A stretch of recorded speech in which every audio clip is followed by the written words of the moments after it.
Hello dear students, मैं अभिषेक भारद्वाज आप सभी का स्वागत करता हूं अपने यूट्यूब चैनल बायोलॉजिक पे। पिछले वीडियो में अपन ने डार्क रिएक्शन के अंतर्गत C3 साइकिल यानी कि C3 चक्र जिसमें पूरी क्रियाविधि पढ़ी थी और इसके साथ साथ अपन ने इसमें RUMP यानी कि राइबोलोज 5 मोनोफॉस्फेट की उत्पत्ति भी पढ़ी थी। आज अपन डार्क रिएक्शन के अंतर्गत यानी कि चूंकि C3 चक्र में हमने पढ़ा था कि ये एक कार्बन डाइऑक्साइड स्थिरीकरण का एक पथ है, तो कुछ पादपों में C3 चक्र के अलावा अन्य वैकल्पिक पथ भी पाए जाते हैं जिनके बारे में अपन आज यहाँ चर्चा करेंगे। तो जो आज अपना जो टॉपिक है वो है C4 चक्र, C4 साइकिल। C4 साइकिल की अगर अपन बात करें तो यहाँ अगर इसकी खोज के बारे में बात करें तो इसकी जो खोज है वैज्ञानिक थे हैच व स्लैक, इन दोनों वैज्ञानिकों ने की थी और इन्हीं के नामकरण के आधार पर C4 चक्र का दूसरा नाम जो होता है वो है हैच स्लैक चक्र। हैच स्लैक चक्र। हैच स्लैक चक्र के अतिरिक्त इसको DCA यानी कि डाई कार्बोक्सिलिक एसिड साइकिल या चक्र भी कहते हैं। DCA साइकिल के अलावा एक आगे अपन जब श्वसन पढ़ेंगे तब आपको बताया जाएगा TCA साइकिल, जिसको क्रेब्स चक्र भी बोलते हैं, उसको कहा जाता है ट्राई कार्बोक्सिलिक एसिड साइकिल। तो वैसे ही ये डाई कार्बोक्सिलिक एसिड साइकिल है क्योंकि यहाँ कुछ जैसे कि ऑक्सैलोएसिटिक एसिड है, ये इस तरह के जो एसिड हैं वो यहाँ निर्मित होते हैं प्रथम स्थायी उत्पाद के रूप में, जो कि डाई कार्बोक्सिलिक एसिड होता है और इसलिए इसको डाई कार्बोक्सिलिक एसिड साइकिल भी कहा जाता है। दूसरी बात कि यहाँ जो फर्स्ट स्टेबल यानी कि प्रथम स्थायी मध्यवर्ती उत्पाद यानी कि जो पूरी रिएक्शन है उसके दौरान प्रथम स्थायी मध्यवर्ती जो उत्पाद है वो जो यहाँ निर्मित होता है वो होता है ऑक्सैलोएसिटिक एसिड। पूरा नाम मैं यहाँ लिख देता हूँ, ऑक्सैलोएसिटिक एसिड। चूँकि ये 4 कार्बन कंपाउंड है इसीलिए इसका जो नामकरण है वो C4 चक्र कहा गया है। दूसरी बात जो इसके साथ में जुड़ी हुई इम्पोर्टेंट बात है वो है कि ये जो है वो कोऑपरेटिव यानी कि सहयोगात्मक, या जिसको अपन कह सकते हैं कि 2 चक्रों से मिलकर के कंप्लीट होने वाला पूरा साइकिल है, यानी कि ये एक प्रकार का कोऑपरेटिव फोटोसिंथेटिक प्रकाश संश्लेषी पथ या पाथवे है। इसका मतलब ये हुआ कि यहाँ जो हैं वो 2 प्रकार की अलग अलग सेल्स यानी कि 2 टाइप्स जो सेल्स हैं वो यहाँ पार्टिसिपेट करती हैं या भाग लेती हैं, जिनमें से एक मीज़ोफिल सेल्स जिनको आप मध्योतक या पर्णमध्योतक कोशिकाएं कहते हैं, और जो दूसरी हैं वो हैं आपकी पूलाच्छद बंडल शीथ कोशिकाएं। आगे अपन इनके बारे में डिटेल से बात करेंगे। पूर्ण मध्योतक जो कोशिकाएं हैं उनमें C4 और पूलाच्छद जो हैं उनमें C3, और ये दोनों मिलकर के ही कंप्लीट साइकिल का क्या करती हैं, फॉर्मेशन करती हैं। इसके अतिरिक्त जो हैच और स्लैक जो साइंटिस्ट हैं इन्होंने इस चक्र की खोज सबसे पहले गन्ना यानी कि शुगर केन में की थी। शुगर केन का जो पूरा वैज्ञानिक नाम है वो आप याद रख सकते हैं, मैं यहाँ हिंदी में लिख देता हूँ, सैकैरम ऑफिसिनेल। याद रखें आप, सैकैरम ऑफिसिनेल। वैज्ञानिक नामों को अंडरलाइन करना कभी न भूलें क्योंकि अंडरलाइन करने का मतलब होता है कि इनकी जो लैंग्वेज है वो आपकी क्या हो गई है, लैटिन लैंग्वेज हो गई है। अब इसके बाद अगर अपन बात करें तो इसके बाद गन्ने के बाद इसको खोजा गया मक्का में। किसमें खोजा गया? मक्का में। मक्का का वैज्ञानिक नाम जिया मेज, आपको याद होना चाहिए, जिया मेज। इसके अलावा अन्य जो मूल रूप से ग्रेमिनी, पहले ग्रेमिनी कहते थे। वर्तमान में इसका जो वैज्ञानिक नाम है कुल का वो है पोएसी कुल, या इसको अनाज कुल भी कह सकते हैं अपन। इसके अलावा साइप्रेसी एक अन्य कुल है। इन कुलों के जो पादप हैं, इन कुलों से संबंधित जो पादप हैं उनमें ये C4 चक्र देखने को मिलता है। गन्ना, मक्का, इनके अलावा अपने यहाँ लोकल तरीके से उगने वाले जो फसलें हैं जिनके बारे में आप सब जानते हैं, बाजरा है, जई है, ज्वार है, चावल है, ये सब इनमें भी C4 चक्र देखने को मिलता है। लेकिन जैसे कि एक विशेष जो एग्जाम्पल आपको याद रखना है वो है एक तो गेहूँ और एक आपको याद रखना है जौ। गेहूँ का नाम आपको पता है ट्रिटिकम एस्टिवम, जौ का नाम आपको पता है हॉर्डियम वल्गैर। ये ऐसे पौधे हैं एक बीजपत्री और पोएसी कुल के सदस्य होने के बावजूद जो कि कौन से हैं, C3 चक्र। कौन से हैं, C3 चक्र।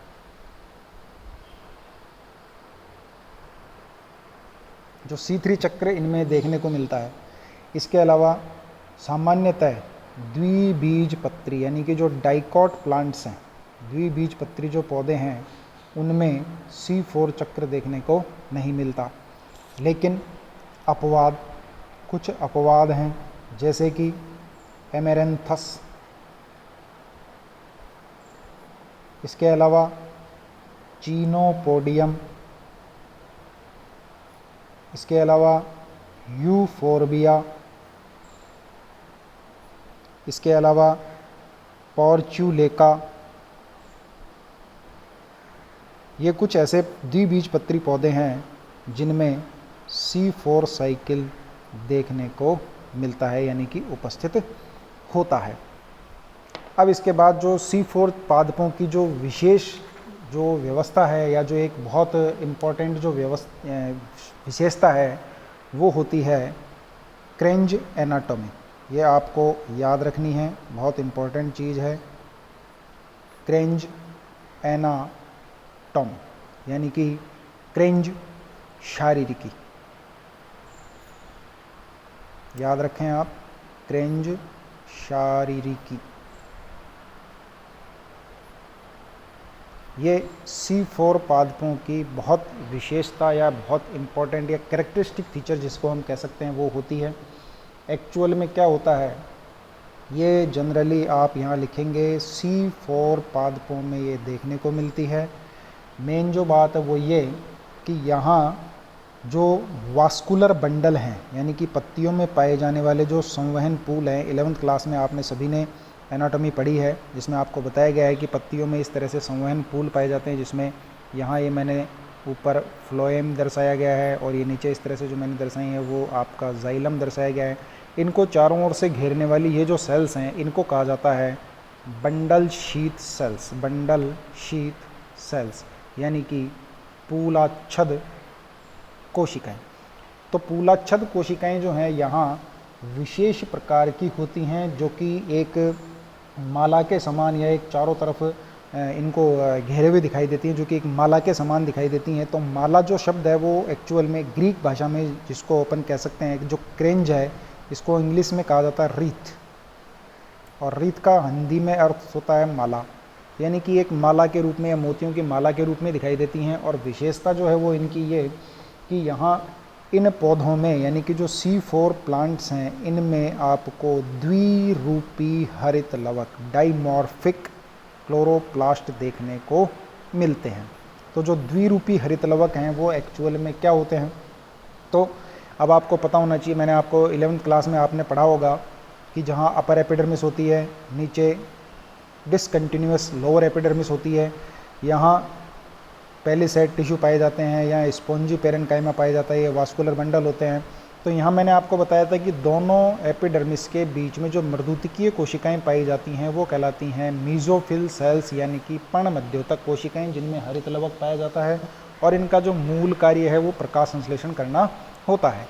लेकिन यहाँ C4 प्लांट्स में अगर अपन बात करें तो यहाँ कोशिकाएं तो ये कि यही हैं, इसी प्रकार की व्यवस्थाएं हैं सारी, लेकिन इनमें पाए जाने वाले जो हरित लवक हैं वो यहाँ दो प्रकार के देखने को मिलते हैं, यानी कि पर्ण मध्योतक कोशिकाओं में अलग प्रकार के हरित लवक और पूलाच्छद कोशिकाओं में अलग प्रकार के हरित लवक यहाँ आपको देखने को मिलते हैं। तो इनके बारे में अपन बात कर लेते हैं। द्विरूपी हरित लवक की अगर अपन बात करें तो एक तरफ मैं आपके सामने लिख देता हूँ यहाँ मीजोफिल सेल्स यानी कि पर्ण मध्योतक कोशिकाएं, और एक तरफ मैं आपके सामने लिख देता हूँ इधर बंडल शीथ सेल्स यानी कि पूलाच्छद कोशिकाएं। ये पूलाच्छद कोशिकाएं हैं और ये आपकी पर्ण मध्योतक कोशिकाएं हैं। तो पर्ण मध्योतक कोशिकाओं के हरित लवक की यदि अपन चर्चा करें तो यहाँ जो विशेष बात है वो ये कि जो हरित लवक हैं, पहली बात जो हरित लवक हैं वो स्मॉल इन साइज़ यानी कि आकार में तुलनात्मक कैसे होते हैं, छोटे, जबकि यहाँ हरित लवक जो हैं इनकी तुलना में आकार में कैसे होते हैं, बड़े।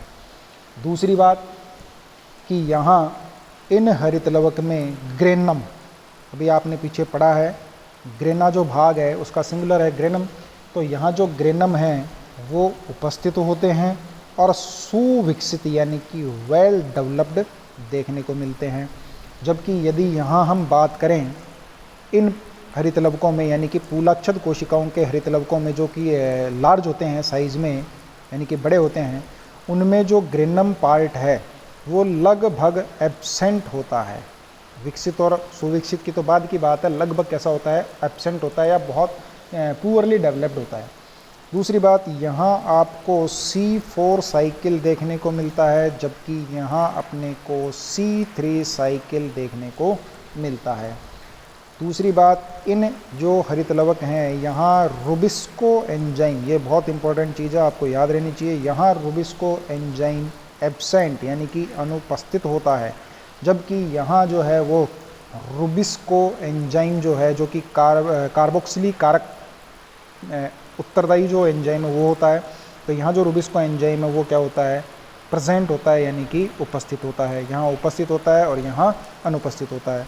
इसके बाद में यहाँ इनमें अगर रुबिस्को एब्सेंट है तो फिर कौन होगा, तो रुबिस्को एब्सेंट होने की स्थिति में यहाँ PEPCO enzyme, phosphoenol pyruvate carboxylase enzyme यहाँ कार्बोक्सिलिक कारक प्रक्रिया को प्रेरित करने के लिए उत्तरदायी होता है और जो कि यहाँ पाया जाता है। और यहाँ स्वाभाविक सी बात है यहाँ रुबिस्को उपस्थित है तो यहाँ पर पेप्को क्या रहेगा, एब्सेंट रहेगा। तो इस प्रकार से यहाँ जो हैं ये दो प्रकार के हरित लवक आपको देखने को मिले, जिसमें एक में ग्रेना पार्ट बहुत वेल डेवलप्ड होता है, ये आकार में छोटे होते हैं, यहाँ ग्रेना पार्ट बहुत पुअरली डेवलप्ड या लगभग एब्सेंट होता है और बहुत ये आकार में क्या होते हैं, बड़े होते हैं। या हम ये कह सकते हैं यहाँ ग्रेना डेवलप होता है तो यहाँ स्ट्रोमा पार्ट डेवलप होता है। तो अगर इनको अपन ग्रेनम पार्ट के अकॉर्डिंग अगर कहना चाहें तो यहाँ मीजोफिल सेल्स में, किसमें, मीजोफिल सेल्स में पाए जाने वाले जो हरित लवक हैं वो तो होते हैं ग्रेनल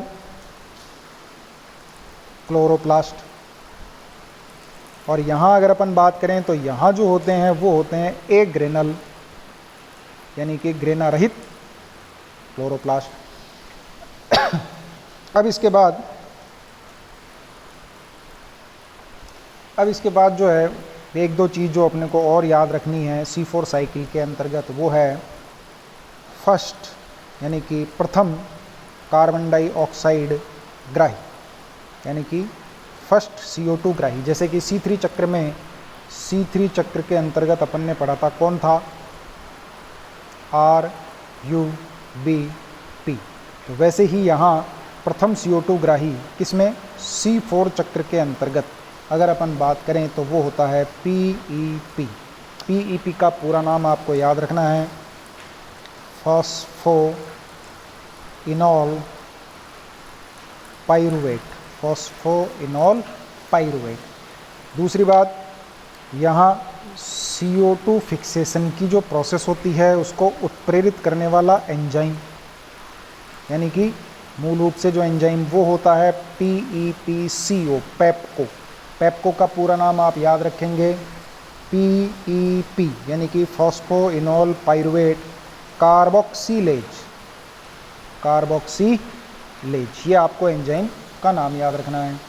दूसरी बात कि यहाँ C4 साइकिल में first CO2 receptor phosphoenol pyruvate, यहाँ सेकंड CO2 रिसेप्टर भी होता है, यानी कि यहाँ दूसरा कार्बन डाइऑक्साइड ग्राही भी होता है, जो कि यहाँ होता है RUBP।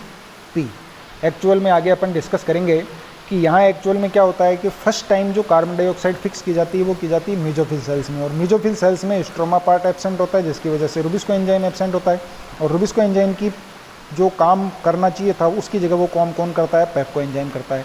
तो बाद में जब ये यहाँ से ट्रांसफ़र की जाती है बंडल सीड सेल्स में, तो वहाँ जाकर के कार्बन डाइऑक्साइड रिलीज होती है दोबारा, और उसको रिसीव करता है कौन, RUBP, और उसको प्रेरित करता है कौन, रुबिस्को एंजाइम, जो कि अपन अभी आगे डिस्कस करेंगे। तो यहाँ आप याद रखें C4 चक्र में प्रथम कार्बन डाइऑक्साइड ग्राही phosphoenol pyruvate, first CO2 fixation करने के लिए जो उत्तरदायी एंजाइम है वो PEP phosphoenol pyruvate carboxylase, and जो सेकंड कार्बन डाइऑक्साइड ग्राही एंजाइम है वो है आपका ग्राही जो है वो है RUBP, और इसके साथ जो एंजाइम एसोसिएटेड है वो होता है RUBISCO, रुबिस्को।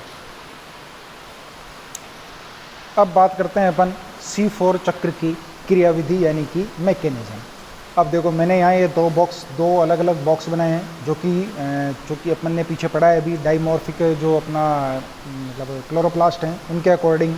तो जो ऊपर की तरफ जो मैंने शो की है ये हैं अपनी पर्ण मध्योतक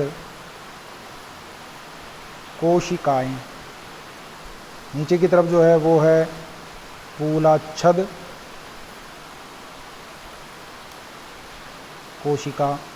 तो यहाँ चूँकि पर्ण मध्योतक जो कोशिकाएं हैं इनमें जो क्लोरोप्लास्ट है स्मॉल साइज का होता है, और ग्रेनम पार्ट जो है, यानी कि मैं यहाँ लिख देता हूँ, आपके वापस रिकॉल हो जाएगा याद रहने के लिए। हरित लवक जो हैं साइज होती है स्मॉल, और ये ग्रेनम यहाँ पर प्रेजेंट होता है।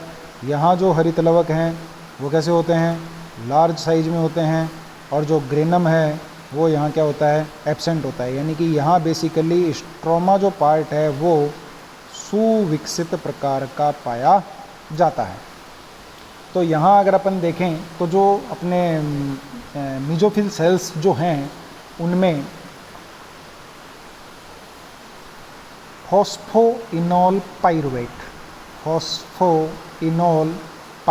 PEP जो कि 3 कार्बन कंपाउंड होता है, ये यहाँ उपस्थित रहता है, और यहाँ एंजाइम जो पार्टिसिपेट करता है वो करता है PEP कार्बोक्सिलेज यानी कि पेप्को एंजाइम।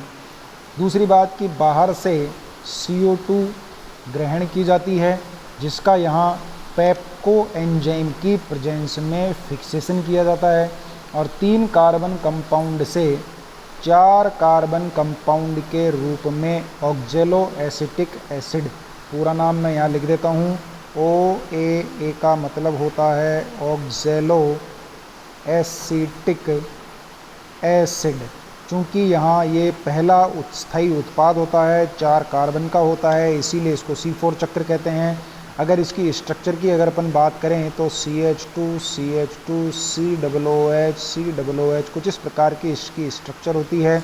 क्योंकि इसमें 2 कार्बोक्सिलिक ग्रुप हैं इसलिए इसको डाई कार्बोक्सिलिक एसिड भी कहते हैं, और इसी के बेस पे इसको डाई कार्बोक्सिलिक एसिड साइकिल भी कहा जाता है।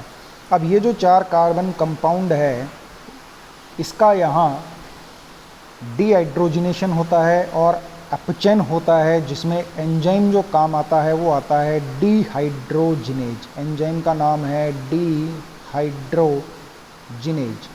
ये जो डीहाइड्रोजिनेज एंजाइम है इसके लिए यहाँ एक NADPH2 का यूज़ होता है, जो कि NADP में टूटता है। साथ में यहाँ सहकारक के रूप में जब भी डीहाइड्रोजिनेज एंजाइम काम आता है, आप याद रखें मैग्नीशियम जो है वो यहाँ सहकारक के रूप में क्या करते हैं, कार्य करते हैं। और उत्पाद के रूप में यहाँ MA का मतलब मैलिक एसिड, यहाँ मैं लिख देता हूँ, MA का मतलब है मैलिक एसिड, यहाँ पर निर्मित होता है। ये भी 4 कार्बन कंपाउंड होता है। एक्चुअल में ये एसिड के रूप में नहीं, ऐसे लवणों के रूप में मतलब मूव करते हैं। ऑक्जेलो एसिटिक एसिड की जगह ऑक्जेलो एसिटेट, मैलिक एसिटेट या मेलेट इस तरह से ये करते हैं तो यहाँ से ये बंडल शीथ सेल्स में स्थानांतरित कर दिया जाता है। मैं यहाँ लिख देता हूँ मैलिक एसिड, ये 4 कार्बन कंपाउंड है। यहाँ इसका ऑक्सीडेटिव डीकार्बोक्सिलीकरण यानी कि ऑक्सीकारी विकार्बोक्सिलीकरण होता है, यानी कि इसका ऑक्सीकरण भी होगा और विकार्बोक्सिलीकरण यानी कि यहाँ से कार्बन डाइऑक्साइड भी इसमें से क्या की जाएगी, रिलीज की जाएगी। तो ऑब्वियसली बात है इसका ऑक्सीकरण होगा तो किसी न किसी का अपचयन होगा। तो अपचयन होता है किसका, NADP का NADPH2 में, और यहाँ से कार्बन डाइऑक्साइड क्या कर दी जाती है, रिलीज कर दी जाती है। और उत्पाद के रूप में PA यानी कि पूरा नाम मैं यहाँ लिख देता हूँ, PA का मतलब है पाइरुविक एसिड। पाइरुविक एसिड जो कि 3 कार्बन कंपाउंड है, निर्मित कर दिया जाता है। और ये 3 कार्बन कंपाउंड यहाँ से पुनः पाइरुविक एसिड के रूप में बंडल शीथ सेल्स से मीजोफिल सेल्स में यानी कि पर्ण मध्योतक कोशिकाओं में रिलीज कर दिया जाता है। यहाँ जो ये अपना पाइरुविक एसिड है इसका फॉस्फोराइलेशन होता है और एंजाइम जो है वो यहाँ जो काम आता है वो आता है PPDK। मैं यहाँ लिख देता हूँ PPDK का पूरा नाम होता है फॉस्फो पाइरुवेट डाइकाइनेज एंजाइम, फॉस्फोपाइरुवेट डाइकाइनेज एंजाइम। और यहाँ एक ATP का यूज होता है जो कि एडेनोसिन मोनोफॉस्फेट प्लस डाइफॉस्फेट के रूप में यहाँ से रिलीज कर दिया जाता है और वापस फॉस्फोइनोल पाइरुवेट का क्या करता है, निर्माण, जो कि पुनः कार्बन डाइऑक्साइड को ग्रहण करने के लिए उपलब्ध रहता है। अब इसके बाद में इस कार्बन डाइऑक्साइड का क्या होता है, चूंकि अपन ने पढ़ा था पूलाच्छद कोशिकाओं में ग्रेना पार्ट एब्सेंट होते हैं, स्ट्रोमा पार्ट बहुत वेल डेवलप्ड प्रकार का होता है, ये साइज में बड़े होते हैं। तो ये जो कार्बन डाइऑक्साइड है ये ग्रहण की जाती है आपकी RUBP के द्वारा, और एंजाइम जो है वो यहाँ आता है रुबिस्को, और ये यहाँ एंटर कर जाती है। इस प्रकार से एंटर करने के पश्चात उत्पाद के रूप में C3 चक्र को पूरा करते हुए क्या बनाती है, ग्लूकोज का निर्माण करती है, जिसके बारे में आप पीछे पढ़ चुके हैं। तो इस प्रकार ये जो अपना C4 चक्र है 2 अलग अलग कोशिकाओं में कंप्लीट होता है। अब बात ये है कि ये इतना इम्पोर्टेंट क्यों है, इम्पोर्टेंट इसलिए है क्योंकि हमने पढ़ा था रुबिस्को एंजाइम कार्बोक्सिलेज एक्टिविटी के साथ साथ आपका जो है वो ये ऑक्सीजनेज एक्टिविटी भी शो करता है, जिसकी वजह से एक वारबर्ग प्रभाव या प्रकाशिक श्वसन नामक घटना अपन ने पीछे डिस्कस की थी, जो कि यहाँ पेप्को एंजाइम की वजह से देखने को नहीं मिलती। अर्थात C4 जो चक्र दर्शाने वाले पादप हैं उनमें प्रकाशिक श्वसन या जो अपना वारबर्ग प्रभाव है वो यहाँ देखने को नहीं मिलता है, जिसकी वजह से जो अपना C4 पादपों की उत्पादकता है या जो प्रकाश संश्लेषण की जो अंतिम प्राप्ति है वो ज़्यादा होती है किसके तुलना में, C3 पादपों की तुलना में।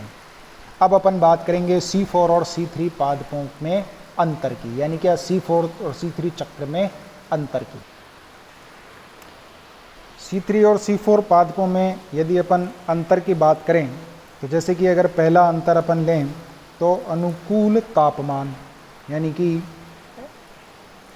एडेप्टिव टेम्परेचर, तो यहाँ C3 पादपों के लिए जो मैक्सिमम एक्टिविटी या मैक्सिमम प्रोडक्शन शो करने के लिए जो अप्रोप्रिएट टेम्परेचर वो होता है 10 to 25 डिग्री सेल्सियस, यानी कि रेंज इतनी होती है इसकी। जबकि यहाँ अगर C4 प्लांट्स की तुलना की अगर अपन बात करें तो ये 30 to 40 डिग्री सेल्सियस तक भी मैक्सिमम प्रोडक्शन शो करते हैं। अर्थात रुबिस्को एंजाइम जो है वो तुलनात्मक हाई टेम्परेचर पे कम एक्टिव रहता है, जबकि पेप्को एंजाइम मोर टेम्परेचर पे भी ज़्यादा एक्टिव रहता है। दूसरा जो सबसे इम्पोर्टेंट कैरेक्टर है वो है क्रेंज शारीरिकी। क्रेंज शारीरिकी तो आपको याद रहना चाहिए, क्रेंज शारीरिकी जो है वो आपके C3 पादपों में एब्सेंट होती है, यानी कि नहीं पाई जाती, जबकि C4 पादपों में ये देखने को मिलती है। अर्थात इधर एब्सेंट और इधर प्रेजेंट। अब इसके बाद में तीसरे यदि अपन अंतर की बात करें तो यहाँ हम लिख सकते हैं CO2 स्थिरीकरण, यानी कि CO2 जो फिक्सेशन है उसका स्थल, यानी कि CO2 फिक्सेशन का स्थल। तो यहाँ अगर C3 पादपों की बात करें जिसमें क्रिंज शारीरिक नहीं पाई जाती, तो वहाँ केवल और केवल मीजोफिल सेल्स यानी कि पर्ण मध्योतक जो कोशिकाएं हैं उनमें ही देखने को मिलता है। जबकि यहाँ दो अलग अलग प्रकार की कोशिकाओं में भले ही चाहें मीजोफिल सेल्स में C4 के रूप में पैपको या पैप के द्वारा, जबकि जो अपना वो है उसमें अपने ये मतलब जो पूलाच्छद कोशिकाएं हैं उनमें C3 चक्र के द्वारा। तो यहाँ दो प्रकार की सेल्स, शॉर्ट में मैं लिख देता हूँ मीजोफिल सेल्स यानी कि पर्णमध्योतक कोशिकाएं व बंडल शीथ सेल्स यानी कि आपकी पूलाच्छद कोशिकाएं, दो अलग अलग प्रकार की कोशिकाओं में कार्बन डाइऑक्साइड का स्थिरीकरण देखने को मिलता है। इसके अलावा यहाँ जो अपना अगर अगले अंतर की बात करें तो जो प्रथम CO2 ग्राही पदार्थ है वो यहाँ क्या होता है, बहुत इंपॉर्टेंट चीज़ है, आप याद रखेंगे इसको, RUBP राइबुलोज 1,5 बाईफास्फेट या बिसफॉस्फेट। जबकि यहाँ क्या होता है PEP यानी कि फॉस्फोइनोल पाइरुवेट। ये होता है आपका 5 कार्बन कंपाउंड और ये होता है आपका 3 कार्बन कंपाउंड। अब इसके बाद में यहाँ CO2 स्थिरीकरण के लिए उत्तरदायी एंजाइम, CO2 स्थिरीकरण के लिए उत्तरदायी एंजाइम। तो यहाँ आप याद रखेंगे, बहुत इंपॉर्टेंट है, ये दोनों आपको बहुत ज़रूरी हैं अंतर में। आप जब भी अगर आता है तो ये तो आपके आंसर में होने चाहिए। तो यहाँ जो एंजाइम आएगा वो आएगा रुबिस्को और यहाँ एंजाइम आएगा आपका पेप्को यानी कि फॉस्फोइनोल पाइरुवेट कार्बोक्सिलेज, और यहाँ आ जाएगा ribulose bisphosphate carboxylase and oxygenase enzyme. इसके बाद में अगले अंतर की अगर अपन बात करें तो यहाँ जो है वो है प्रथम स्थायी मध्यवर्ती उत्पाद। ये भी बहुत इंपॉर्टेंट है, आपके आंसर में शामिल होना चाहिए। यहाँ 3 कार्बन कंपाउंड कौन बनता है, 3PGA 3 फॉस्फोग्लिसरिक एसिड। यहाँ 4 कार्बन कंपाउंड ऑक्जेलो एसिटिक एसिड का निर्माण होता है। ये 3 कार्बन होता है और ये कितने कार्बन होता है, 4 कार्बन होता है। अब इसके बाद में यहाँ अगर अपन बात करें तो अगले अंतर का आधार अपन बना सकते हैं CO2 स्थिरीकरण की दर, CO2 स्थिरीकरण दर। तो आप याद रखें यहाँ तुलनात्मक कम होती है यानी कि लोअर, और जबकि C4 प्लांट्स में ये तुलनात्मक क्या होती है, ज़्यादा होती है। तो इसको अपन लिख सकते हैं हायर, यानी कि यहाँ रेट क्या होती है, ज़्यादा होती है।